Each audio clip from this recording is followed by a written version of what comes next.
জিনা এমন একটা পাপ, যেই পাপ থেকে যদি কোনো যুবক নিজেকে বাঁচাতে পারে, আল্লাহ পাক তাকে সাক্ষাৎ মৌতের হাত থেকেও বাঁচাতে পারবে ইনশাআল্লাহ। কিভাবে?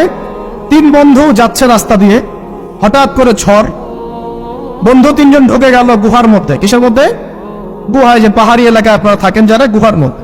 হঠাৎ করে পাহাড়ের পাথর দিয়ে গুহার মুখটা বন্ধ হয়ে গেল। এখন খোলার কোনো অপশন নাই। সবাই বলছে এখন তিনজন, এখন তো আমরা বের হতে পারবো না, সবাই সবার নেক আমলের ওসিলা দিয়ে আল্লাহর কাছে দোয়া করো। কিসের ওসিলা দিয়ে? নেক আমলের ওসিলা দিয়ে দোয়া করতে হয়। যে হাদিস, এই ছেলে বলছে, যুবক ছেলে, আল্লাহ, আমার একজন চাচাতো বোন ছিল। কে ছিল? এই যে বয়ফ্রেন্ড গার্লফ্রেন্ড, খালাতো বোন, চাচাতো বোন। এখন তো বিচ্ছিরি অবস্থা। এখন এমন একটা অবস্থা, পশ্চিমা সভ্যতার রিপোর্ট গুলো পড়ে দেখি, ভাইও বোনের সাথে জানা করে না। ওদের ওখানে নিজের আপন পিতার দ্বারাও মেয়ে সেক্সুয়াল হ্যারাসমেন্টের শিকার হয়। ওরা আমাদেরকে শেখায় এখন ভালো কোনটা মন্দ, আর আমরা আমাদের মাথাটা কবে যে বিক্রি করে দিলাম। ওদের কাছ থেকে ভালো মন্দ শিখতে হচ্ছে, কোরআন সুন্নাহ বাদ দিয়ে ওদের কাছ থেকে ভালো মন্দ শিখতে হচ্ছে। তো চাচাতো বোনকে সে খুব ভালোবাসতো, তাকে সে পেতে চাইতো, মানে তার সাথে সেক্সুয়াল সম্পর্ক করতে চাই। সোজা কথা বলুন। এখন সেই মেয়েকে অনেক প্রস্তাব দেয়, সেই মেয়ে রাজি হয় না। শেষে বলে, যদি আমাকে 1000 বা 100 স্বর্ণ মুদ্রা দিতে পারো, দিনার, তাহলে আমি তোমার সাথে সেক্স করব, মানে জেনা করবো। নাউজুবিল্লাহ। তো সেই ছেলে অনেক কষ্ট করে এই টাকাগুলো বা এই দিনারগুলো অর্জন করে, কামাই করে, দিন রাত পরিশ্রম করে, ঠিক আপনারা যেমন করছে না। তো এরপর সে তার স্বর্ণ মুদ্রা দেয়, দিয়ে বলে যে এখন আমাকে আমার কাজ করতে দাও।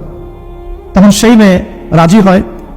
ঠিক যে মুহূর্তে তারা সেক্সুয়াল সম্পর্কটা করবে, ঠিক ওই মুহূর্তেই এই মেয়ে বলে ওঠে, হে আল্লাহর বান্দা, আল্লাহকে ভয় করো। আমি সারা জীবন আমার সতীত্বকে ধরে রেখেছি, কাউকে দেইনি। আমি কারোর সাথে এরকম অন্যায় করি নাই, আমি খারাপ মেয়ে নই। তুমি আমার ইজ্জতটা নষ্ট করো না। কে বলছে কথা? মেয়ে। ওই অবস্থা থেকে কি একটা ছেলে উঠে আসা সম্ভব? এটা কি এতটাই সহজ? এটা কিন্তু সহজ না। সত্যি কথা বলতে এই বিষয়টা কিন্তু এতটাও সহজ না। যারা অবিবাহিত তারা হয়তো বুঝতে পারবে না, বিবাহিতরা বুঝতে পারছে। তো ওই অবস্থা থেকে সেই টাকাগুলো না নিয়ে সেই স্বর্ণ মুদ্রা মেয়েকে দিয়ে ওখান থেকে সেই ছেলে উঠে আসে আল্লাহর ভয়ে। সে এখন গুহার মধ্যে আটকা পড়েছে, আল্লাহকে বলছে, আল্লাহ, ওই দিন ওই কাজ যদি তোমার সন্তুষ্টির জন্য করে থাকি, আজকে আমাকে মৃত্যুর হাত থেকে বাঁচাও। সমস্ত পাথর তপ করে সরে গেল বন মুখ থেকে। এটা কিন্তু কোনো গাল গল্প নাই, এটা বনু ইসরায়েলের ঘটনা, সত্য ঘটনা। এই হাদিস থেকে আমি আপনাকে দলিল দিচ্ছি যে যদি জেনার মতো পাপ থেকে আমি সরে আসতে পারি, সাক্ষাৎ মৌত থেকে আল্লাহ বাঁচাতে পারে। প্রিয় ভাই, সেই যুবক আরশের ছায়া ছায়া পাবে যে তার যৌবন কালটাকে আল্লাহর পথে কাটিয়েছে, এবং যে যাকে কোনো সুন্দরী মেয়ে জেনার জন্য আহ্বান করে, সে বলে আমি আল্লাহকে ভয় করে। আমরা তওবা করি, আমরা কোনো প্রকার জেনার পাবে যাব না। ইনশাআল্লাহ। যদি হারাম কোনো সম্পর্ক থেকে থাকে, আজকেই এই নাম্বার ডিলিট করে ফেলতে হবে। আল্লাহ তৌফিক দান করুন। ডিলিট করার আগে আবার ফোন করে বলেন না যে আজকে থেকে আর কথা বলবো না, তাহলে এই কথা আর কোনোদিন শেষ হবে না। একবারই বন্ধ, ডিসকানেক্টেড। কার জন্য? আল্লাহর জন্য। এবং এটা করার পরে আল্লাহকে বলতে হবে, আল্লাহ, শুধু তোমার ভয়ে এবং তোমার সন্তুষ্টি পাওয়ার জন্য আমি জেলা থেকে বেরিয়ে আসলাম। আল্লাহ, তুমি আমাকে হেদায়েত দাও, ঈমান দাও, আমল দাও, এবং তোমার রাস্তায় আমাকে বেহিসাব রিজিক দাও। এবং নেককার কুমারী, নেককার প্রেমময়ী, তাকওয়াবাদ, মুত্তাকি একজন স্ত্রী আল্লাহ তুমি আমাকে দান করো। ইনশাআল্লাহ আল্লাহ পাক আপনাকে দান করো। আল্লাহ পাক দান। আল্লাহ পাকের জমিন প্রশস্ত, আল্লাহর হাত প্রশস্ত। আল্লাহর হাতকে সংকীর্ণ মনে করবেন না, আল্লাহর জমিনকে সংকীর্ণ মনে করবেন না। আল্লাহ পাক যাকে ইচ্ছা বেহিসাব রিজিক দিতে পারেন ইনশাআল্লাহ। আল্লাহ পাক আমাদের সবাইকে বেহিসাব রিজিক দান করুন বলি আমিন। নবী সাল্লাল্লাহু আলাইহি ওয়াসাল্লাম বলেছেন, কিয়ামতের মাঠে আল্লাহ পাক 7 শ্রেণীর মানুষকে এই আরশের ছায়া ছায়া দিবেন। কত শ্রেণী? যুবক ভাইরা হাদিসটা খুব ভালো করে শোনেন, কারণ এখানে সবগুলো হওয়ার মতো সম্ভাবনা আপনার আছে। 7টা শ্রেণীর অন্তর্ভুক্ত হওয়ার সম্ভাবনাই যুবকদের আছে, সবার নাই। 1 নম্বর হচ্ছে ন্যায়পরায়ণ শাসক। সুযোগ আছে তো? শাসন ক্ষমতা খারাপ কিছু না, কিন্তু শাসন ক্ষমতা পেয়ে যদি মানুষ ন্যায় বিচার করে ভালো, যদি জুলুম করে তাহলে আল্লাহর সামনে জবাবদিহি করতে হবে। That's all. 2 নম্বর সেই ব্যক্তি যার অন্তর মসজিদের সাথে ঝুলন্ত থাকে। কার সাথে? মোবাইলের সাথে না। কার সাথে? এখন অন্তর কার সাথে ঝুলন্ত থাকে? মোবাইলের সাথে। মসজিদের সাথে অন্তর ঝুলন্ত মানে কি? এটা কি সত্যি সত্যি কলিজে ঝুলা আছে? রূপকতা। মানুষ তো রূপক অর্থ বুঝতে পারে না। মানে আপনি নামাজের জন্য, জামাতে নামাজ পড়ার জন্য উদ্গ্রীব হয়ে থাকেন, এটা হলো মসজিদের সাথে ঝুলন্ত হৃদয়। এরপর সেই ব্যক্তি, সেই যুবক যে তার যৌবনকালটা আল্লাহ পাকের ইবাদতে কাটিয়ে দিয়েছে, সুযোগ আছে না? আছে কি নাই? যুবকের সুযোগ আছে কি নাই? 4 নাম্বার, সেই ব্যক্তি বা সেই দুই ব্যক্তি যারা একে অপরকে আল্লাহর জন্য মহব্বত করে। বয়ফ্রেন্ড গার্লফ্রেন্ড ট্রেডিশন বলা হচ্ছে না, বয়ফ্রেন্ড গার্লফ্রেন্ডের হারাম জেনার ভালোবাসা বলা হচ্ছে না। কি বলা হচ্ছে? দিনের জন্য, আল্লাহর জন্য দুজন পরস্পরকে ভালোবাসে, আল্লাহর জন্যই বিচ্ছেদ ঘটে। 5 নাম্বার, সেই ব্যক্তি যাকে, যুবক ভাই শোনেন ভালো করে, সেই ব্যক্তি যাকে কোনো সুন্দরী নারী জেনার জন্য ডাকে, সুন্দরী উচ্চ বংশের কোনো মেয়ে নিজেই জেনা করার জন্য ডাকে, কিন্তু যুবক বলে আমি আল্লাহকে ভয় করি, ইন্নী আখাফুল্লাহ, আমি আল্লাহকে ভয় করি। এরকম যুবক আছে এখনো বাকি সমাজে? এখন তো ইচ্ছা করেই মানুষ জেনা করে। এখন তো জেনা এত সহজ, মানুষ 1000, 1500, 2000 টাকা দিয়ে জেনা করতে পারে। এই সমাজে জেনা সহজ, বিয়ে হয়েছে কঠিন। আর কে? আর সেই ব্যক্তি যে এত গোপনে দান করে, যার বাঁ হাত জানে না ডান হাত কি দান করেছে, যার বাঁ হাত জানে না ডান হাত কি দান করেছে। আমাদের মতো নয় যে 10,000 টাকা দান করলে সবাইকে না জানানো পর্যন্ত ঘুম হচ্ছে না, এমন নয়। দান এমন গোপনে করে যে তার বাঁ হাত জানে না ডান হাত কি দান করছে। আল্লাহ পাক আমাদের সবাইকে গোপনে দান করার তৌফিক দেন। এর মানে এই না যে প্রকাশ্যে দান করা যায় না, প্রকাশ্যেও দান করা যায়, অন্যকে উৎসাহিত করার জন্য প্রকাশ্যেও দান করা যায়, কিন্তু গোপন দান আল্লাহর কাছে অনেক বেশি পছন্দের। আর 7 নাম্বার, সেই ব্যক্তি যে নীরবে নিভৃতে গোপনে আল্লাহর কথা স্মরণ করে কাঁদে এবং তার চোখ দিয়ে অশ্রু প্রবাহিত হয়। এই 7 শ্রেণীর মানুষকে আল্লাহ পাক কিয়ামতের মাঠে আরশের ছায়া ছায়া দিবে ইনশাআল্লাহ। আমরা কি পেতে চাই? আল্লাহ পাক এই আরশ সবার আগে সৃষ্টি করেছেন, তারপর কি সৃষ্টি করেছেন? কলম। কে? কলম। কলম সৃষ্টি করে আল্লাহ পাক বলেছেন উক্তুব, লিখো। কলম বলছে না একটু, আমি কি লিখবো? আল্লাহ বলছেন কিয়ামত পর্যন্ত যা হবে সব লিখো। লাউহে মাহফুজে কলম লেখা শুরু করেছে, কিয়ামত পর্যন্ত যা হবে সব লিখা হয়ে গেছে অলরেডি। অতএব রিজিক নিয়ে আপনার টেনশন করার কোনো দরকার নাই, যা লিখা হয়েছে পাবেন ইনশাআল্লাহ। যদি হালাল পথে চান হালাল পথে পাবেন, হারাম পথে চাইলে হারাম পথে পাবেন। আপনি যা তাকদিরে আছে এর বাইরে আপনি কিছু পাবেন, যতই চেষ্টা করেন। আল্লাহ পাক আমাদের সবাইকে তাকদির নিয়ে সন্তুষ্ট থাকার তৌফিক দান করুন। এরপর আল্লাহ পাক এই মহাবিশ্ব সৃষ্টি করেছেন, 7 আকাশ, 7টা মহাবিশ্ব। কয়টা? 7টা, মাত্র 6 দিনে। কয় দিনে? 6 দিনে। ফি সিত্তাতি আইয়াম, 6 দিনে। আল্লাহ পাকের একদিন কিন্তু আমাদের দিনের মতো নয়। সূরা মাআরিজের মধ্যে আছে আল্লাহ পাকের একদিন আমাদের 50,000 বছরের সমান। কত হাজার বছর? 50,000 বছর। কিয়ামতের মাঠটাও হবে, ওই দিনটাও হবে 50,000 বছর।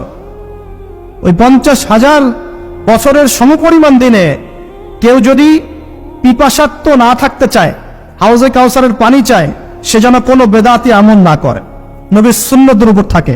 ইনশাআল্লাহ নবী সাল্লাল্লাহু আলাইহি ওয়াসাল্লাম তাকে হাউজে কাউসারের পানি পান করা ইনশাআল্লাহ।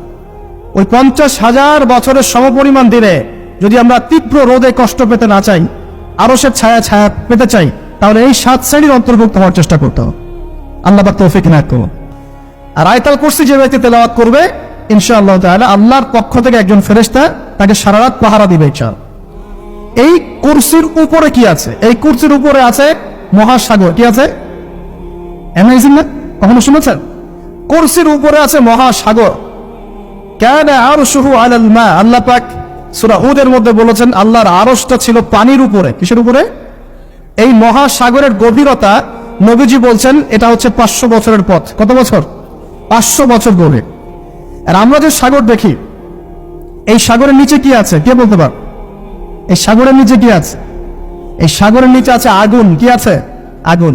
তাই আমাদের মাঠে এই বঙ্গোপসাগরে আগুন লেগে যাবে, মানুষকে বিশ্বাস করতে পারে? এখন যে সাগরটা দেখছেন পানি ভর্তি মহাসাগর, এখানে আগুন লেগে যাবে, আগুন দিয়ে সাগর জ্বলতে থাকবে। কিয়ামত যদি কেউ চোখে দেখতে চায়, সে যেন সূরা তাকবীর পড়ে। কোন সূরা? সূরা তাকবীর। আমপারায় দেখবেন সূরা তাকবীর আছে। ইদা শামসু কুবিরাত ওয়া ইদা নুজুমু কাদারাত ওয়া ইদা জিবালু সুজিরাত ওয়া ইদা ইশারু উতিলাত ওয়া ইদা উহুশু হুশিরাত ওয়া ইদা বিহারু উজজিরাত। এই যে আয়াতটা বলছিলাম। তো প্রিয় ভাইরা, সাগর নিয়ে দুটো কথা বলেই দেই। সেটা হলো, আল্লাহ পাকের সমস্ত সৃষ্টি আল্লাহ পাকের তাসবিহ পাঠ করে, এমনকি এই সাগরও আল্লাহর তাসবিহ পাঠ করে। এবং প্রতিটা সৃষ্টি পরকালে সাক্ষী হয়ে থাকবে। ওই সাগরের কিনারে দাঁড়িয়ে যারা ন্যাংটা হয়ে নগ্ন হয়ে দাঁড়িয়ে আছে, গোসল করছে, সাগর তাদের বিরুদ্ধে সাক্ষী দিবে।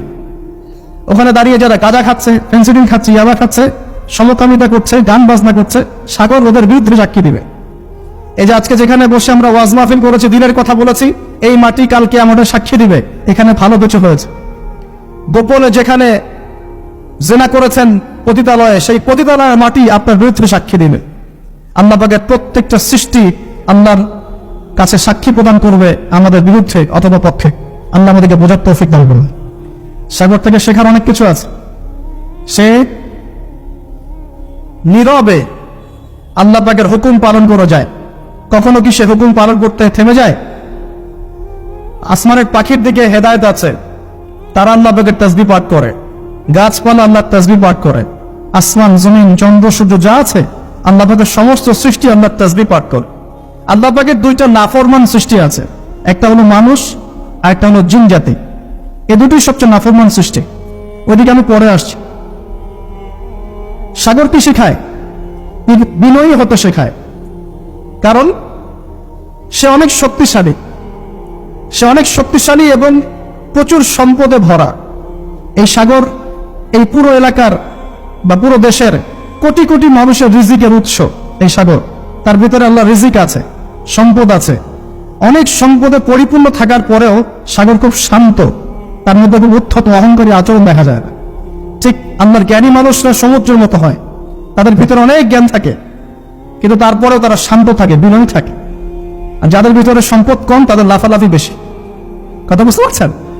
সাগর এত শক্তিশালী হওয়া সত্ত্বেও আপনি তার সামনে গিয়ে দাঁড়ালে সে আপনার পা ধুয়ে দেয়। আল্লাহ বিনয়ী মানুষরা এমনই হয়, অনেক শক্তিশালী হওয়া সত্ত্বেও, সম্পদশালী হওয়া সত্ত্বেও তারা আপনার পা ধুয়ে দিবে। অনেক শেখার আছে, অনেক কিছু। সাগর সম্পর্কে অনেক আয়াত আছে কোরআনে। যখন সাগরে নৌযান চলাচল করে, তখন আল্লাহ পাক যদি ঝড় ঝাপটা দেন, প্রাকৃতিক কোনো বিপর্যয় দেন, তাহলে মানুষ মুখলেস ভাবে আল্লাহকে ডাকা শুরু করে। যখন সে সেখান থেকে উদ্ধার পায়, আল্লাহ পাক উদ্ধার করে দেন, বিপদ থেকে বাঁচিয়ে দেন, আবার সে আল্লাহর সাথে শিরক করা শুরু করে। এই আয়াতগুলো সূরা ইউনূসের মধ্যে আছে। তো আমরা চেষ্টা করব সাগরের মতো সম্পদশালী হওয়ার জন্য। সম্পদশালী ভিতর থেকে, ভিতরে সম্পদ থাকবে, যেমন ভিতরে জ্ঞান থাকবে, কিন্তু বাইরে বিনয়ী ভাব থাকবে। সাগরের মতো পা ধুয়ে দেওয়ার মানসিকতা থাকতে হবে। এবং যখন সে আল্লাহর হুকুমে গর্জন প্রদান করা শুরু করে, তখন কিন্তু সামন পিছন সব ফাঁসিয়ে নিয়ে চলে যাবে। তাই নরমালি শান্ত থাকতে হবে। যখন আল্লাহর হুকুম আসবে, তখন ছাপিয়েও পড়তে হবে। কথা কি বুঝতে পারছেন? সমুদ্রের মতো অনেক কিছু শেখার আছে। এগুলো শিখতে হলে আগে দৃষ্টিভঙ্গি চেঞ্জ করতে হয়। সাধারণ মানুষের মতো সব দেখলে হবে না, আপনাদের খিদির আলাইহিস সালামের মতো দেখতে হবে। তার মতো মুসা আলাইহিস সালাম বলছেন যে নৌকা ফুটা করলেন কেন? সূরা কাহফ কেউ পড়েছেন? সূরা কাহফ পড়েছেন তো? নবী মুসা আলাইহিস সালাম বলছেন নৌকা ফুটা করলেন কেন? তিনি বলছেন নৌকা ফুটা না করলে জলদস্যু নিয়ে চলে যেত। মুসা আলাইহিস সালাম বলছেন নিষ্পাপ বাচ্চাকে হত্যা করলেন কেন? খিদির আলাইহিস সালাম বলছেন এই বাচ্চাকে হত্যা না করলে এই বাচ্চা বড় হয়ে বড় কাফের হতো, পিতামাতাকেও কাফের বানাতো। মুসা আলাইহিস সালাম বলছেন এই দেয়াল কেন নির্মাণ করলেন পারিশ্রমিক ছাড়াই? তিনি বলছেন দেয়াল নির্মাণ না করলে এর নিচে থাকা সম্পদ, এতিম বাচ্চাদের সম্পদ মানুষ নিয়ে চলে যেত। তিনটা প্রশ্নেই মুসা আলাইহিস সালাম বাইরের চোখ দিয়ে দেখেছেন, খিদির আলাইহিস সালাম তার ভিতরের চোখ দিয়ে দেখেছেন। এই যুগে যদি আপনি ফিতনা চিনতে চান, দাজ্জালীয় সভ্যতাকে চিনতে চান, তাদের প্ল্যানগুলো বুঝতে চান, স্বাভাবিক দৃষ্টিভঙ্গি দিয়ে দেখলে হবে না, ভিতরের চোখ দিয়ে দেখা শিখতে হবে। এটা সবচেয়ে বড় কথা আজকের মাহফিলে। দৃষ্টিভঙ্গি চেঞ্জ করতে হবে, তারপরে আপনি ফিতনা ধরতে পারবেন, সমাধানও খুঁজে বের করতে পারবেন ইনশাআল্লাহ। তবে বাস্তবতা কি জানেন? বাস্তবতা হচ্ছে খিদির আলাইহিস সালামের মতো মানুষদেরকে এই সমাজ মূল্যায়ন করে না। যাদের মধ্যে খিদিরের মতো অন্তর্দৃষ্টি আছে, তাদেরকে সমাজ মূল্যায়ন করে না, তাদেরকে মানুষ বলে পাগল। যেমন নবী সাল্লাল্লাহু আলাইহি ওয়াসাল্লামকেও মানুষ বলেছিল মাজনুন, পাগল হয়ে গেছে। নবী সাল্লাল্লাহু আলাইহি ওয়াসাল্লামকে মানুষ বলছে সাহের, জাদুকর, মাজনুন, ফারিকুল জামাআ বলছে, সাবিঈ, কত কথা বলেছে। আল্লাহ পাক আমাদের সবাইকে কোরআন সুন্নাহ ভিত্তিক জ্ঞান অর্জন করার তৌফিক দেন। এবং হুজুর আলী ইসলামের মতো অন্তর্দৃষ্টি ধারণ করার তৌফিক দান করে।